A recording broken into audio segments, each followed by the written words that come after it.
കഞ്ഞിക്കുഴി ഗ്രാമപഞ്ചായത്തിലെ 18-ാം വാർഡിൽ Kattiparambu residence association രൂപീകരിച്ചു.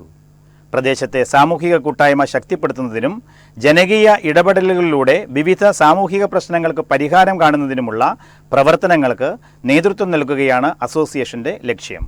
കണിച്ചുകുളങ്ങര കളത്തിവീട് റോഡിൽ മാതാജി ഉലഹറ്റാടി ജംഗ്ഷനിൽ കുറ്റക്കാട്ട് റോഡിന്റെ ഇരുവശങ്ങളിലുമുള്ള താമസക്കാരെ ഉൾപ്പെടുത്തിയാണ് കാട്ടിപ്പറമ്പ് റെസിഡൻസ് അസോസിയേഷൻ രൂപീകരിച്ചത്.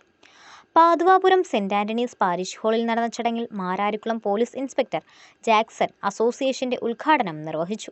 എന്ത് അത്യാവശ്യം ഉണ്ടെങ്കിലും നിങ്ങൾ പോലീസിനെ അത്യാവശ്യമായിട്ട് 112 വിളിക്കുക. പിന്നെ ഇതുപോലൊരു അസോസിയേഷൻ രൂപീകരിച്ച് ഇനിയും ഇപ്പോൾ കന്നിക്കുഴി ഈ മാരാരിക്കുളം സ്റ്റേഷൻ പരിധിയിൽ ഇപ്പോൾ എൻ്റെ അറിവിൽ ഇപ്പോൾ 2 3 ഉണ്ടെന്ന് തോന്നുന്നു. കഴിഞ്ഞ ഇപ്പോൾ സ്റ്റേഷൻ കോളേജുമായിട്ട് ബന്ധപ്പെട്ട് അവിടെ ഒരു അസോസിയേഷൻ ഉണ്ട്.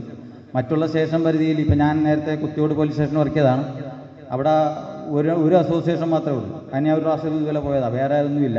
പക്ഷേ എല്ലാവരും നല്ല രീതിയിൽ ഈ റെസിഡൻസ് അസോസിയേഷൻ നല്ല രീതിയിൽ കൊണ്ട് സാമ്പത്തികം നോക്കാതെ സഹകരിച്ച് പിന്നെ ഇപ്പോഴുള്ള അച്ഛനമ്മമാരും മക്കളെ ഇതിലേക്ക് നല്ലപോലെ സഹകരിപ്പിച്ച്. കഞ്ഞിക്കുഴി ഗ്രാമപഞ്ചായത്ത് president advocate M Santhosh Kumar അധ്യക്ഷത വഹിച്ചു. റെസിഡൻസ് അസോസിയേഷന്റെ പ്രസക്തിയും പ്രവർത്തനവും എന്ന വിഷയത്തിൽ കരിയർ ഗൈഡൻസ് വിദഗ്ധൻ എസ് രതീഷ് കുമാർ മുഖ്യപ്രഭാഷണം നടത്തി. പ്രദേശത്തെ മാലിന്യമുക്തമാക്കുന്നതിനും ലഹരി വ്യാപനം തടയുന്നതിനും കലാസാംസ്കാരിക പ്രവർത്തനങ്ങൾ പ്രോത്സാഹിപ്പിക്കുന്നതിനുമാണ് അസോസിയേഷൻ പ്രവർത്തിക്കുക. വാർഡ് മെമ്പർ PS ശ്രീലത അസോസിയേഷന്റെ ലോഗോ പ്രകാശനം ചെയ്തു.